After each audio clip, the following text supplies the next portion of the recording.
America और Saudi की F-35 deal से इजराइल और भारत दोनों सतर्क हो गए हैं। वहीं न्यूयॉर्क के नए मेयर ममदानी पर ट्रंप परिवार ने गंभीर आरोप लगाए। देश में आंध्र प्रदेश में सुरक्षा बलों ने 7 माओवादी ढेर किए और टेक दुनिया में गूगल ने अपना सबसे एडवांस जेमिनी 3 लॉन्च कर दिया। बात की जाए खेल की तो भारत पाकिस्तान दोनों सेमीफाइनल में पहुंच चुके हैं।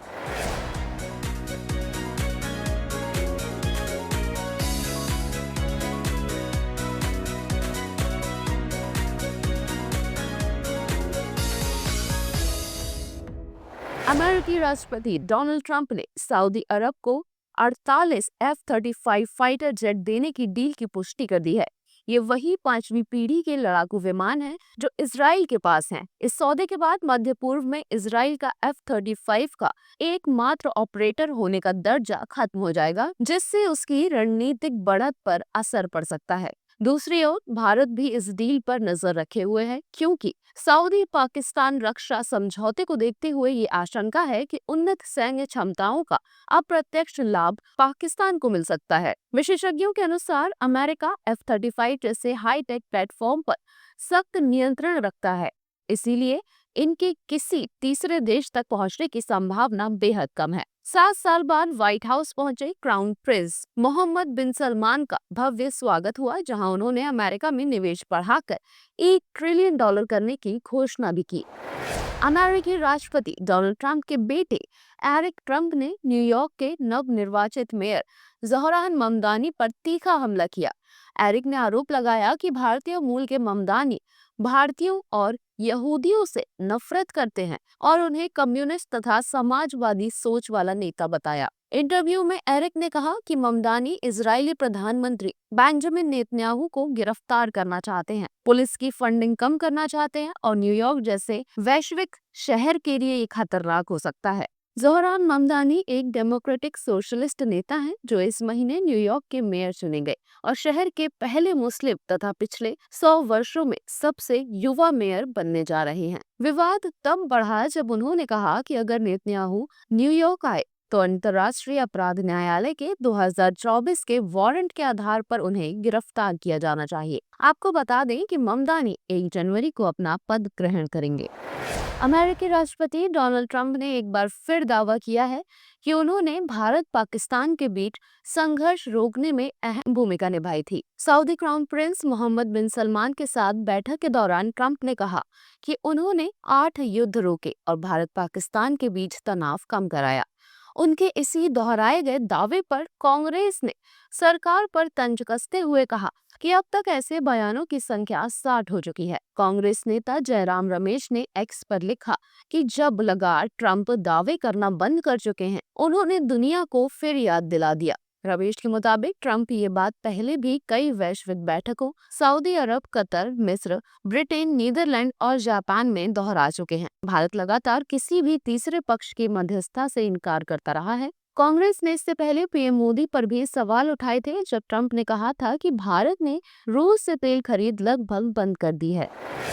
दिल्ली के लाल किले के पास हुए धमाके की जांच में सामने आए व्हाइट कॉलर टेरर मॉड्यूल का सबसे चर्चित नाम अल फलाह यूनिवर्सिटी के असिस्टेंट प्रोफेसर डॉक्टर उमर का है। यूनिवर्सिटी से जुड़े 2 डॉक्टरों ने बताया कि उमर का व्यवहार शुरू से संदिग्ध था। वे पूरे सप्ताह में केवल 1-2 छोटी क्लास लेता और तुरंत कमरे में लौट जाता। हैरानी की बात यह थी कि उसकी ड्यूटी हमेशा शाम या नाइट शिफ्ट में ही लगती थी, जहां निगरानी कम रहती है। डॉक्टरों के अनुसार उमर ड्यूटी के दौरान अक्सर अस्पताल में मौजूद नहीं रहता था और केवल फोन आने पर पहुंचता था। सबसे बड़ा सवाल ये है कि 2023 में वे करीब 6 महीने बिना सूचना गायब रहा, लेकिन उसकी वापसी पर ना कोई पूछताछ हुई, ना कार्रवाई। इन घटनाओं ने संकेत दिया कि या तो प्रशासनिक निगरानी बेहद कमजोर थी या किसी स्तर पर उसे संरक्षण दिया जा रहा था। धमाके की जांच में अब इन छुट्टियों की असल वजह सामने आने की उम्मीद है।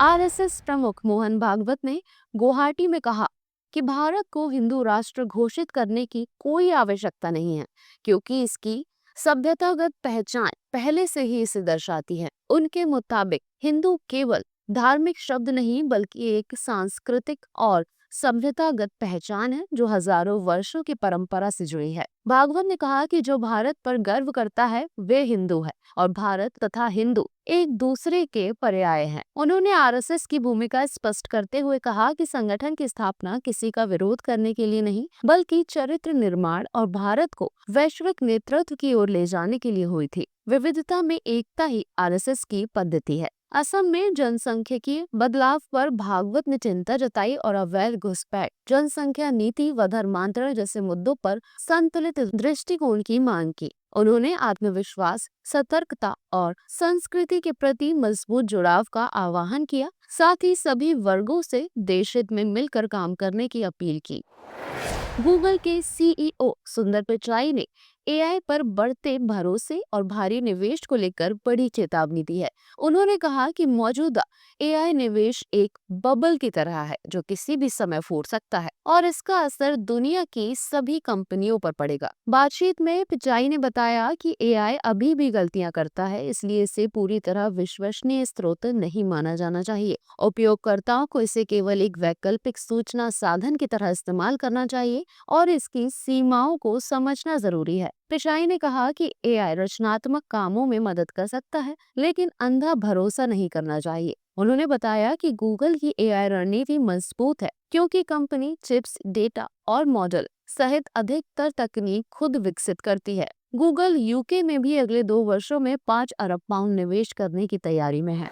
आंध्र प्रदेश में माओवादी नेता मारवी हिड़मा के मारे जाने के अगले दिन सुरक्षा बलों की कार्रवाई जारी रही। मारेदुमिल्ली क्षेत्र में हुई मुठभेड़ में 7 माओवादी ढेर किए गए, जिनमें 3 महिलाएं शामिल है। एडीजी इंटेलिजेंस महेश चंद्र लड्ढा के अनुसार मारे गए माओवादियों में मितोरी जोखा राव उर्फ शंकर भी था, जो आंध्र उड़ीसा बॉर्डर पर तकनीकी और संचार से जुड़े कार्यों का मुख्य जिम्मेदार था। इसी के साथ पुलिस ने राज्य भर से करीब 50 भाकपा कार्यकर्ताओं को गिरफ्तार किया है। ये कार्रवाई कृष्णा, एलूरू, एनटीआर, विजयवाड़ा, काकीनाडा और अंबेडकर कोरासीमा जिलों में की गई। गिरफ्तार लोगों में वरिष्ठ माओवादी, संचार विशेषज्ञ, सशस्त्र प्लाटून सदस्य और संगठन से जुड़े महत्वपूर्ण कार्यकर्ता शामिल हैं, जो हिड़मा के नेटवर्क से करीबी रूप से जुड़े थे। ये ऑपरेशन माओवादी नेटवर्क पर बड़ी चोट माना जा रहा है।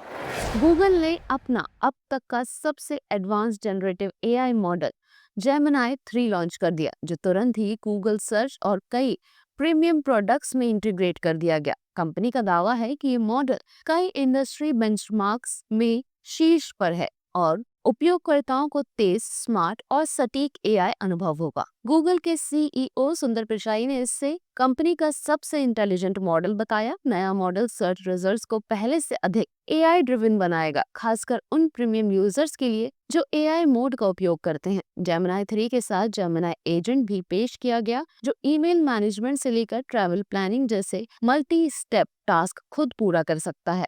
नया जेमिनी ऐप अधिक विजुअल, इंटरैक्टिव और वेबसाइट जैसा इंटरफेस देता है। व्यवसायों के लिए गूगल ने एंटी ग्रेविटी नाम का नया प्लेटफॉर्म भी लॉन्च किया है, जो एआई एजेंट्स को खुद कोड प्लान और जनरेट करने की क्षमता प्रदान करता है।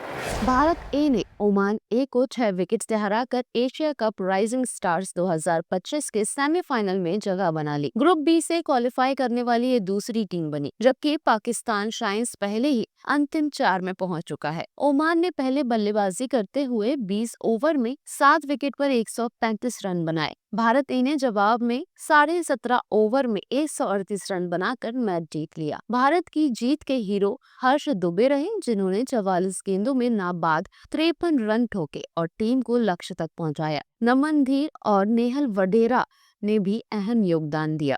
ग्रुप स्टैंडिंग में भारत ए 4 अंकों के साथ दूसरे स्थान पर रहा, जबकि पाकिस्तान 6 अंकों के साथ शीर्ष पर है। दोनों सेमीफाइनल 21 नवंबर को खेले जाएंगे।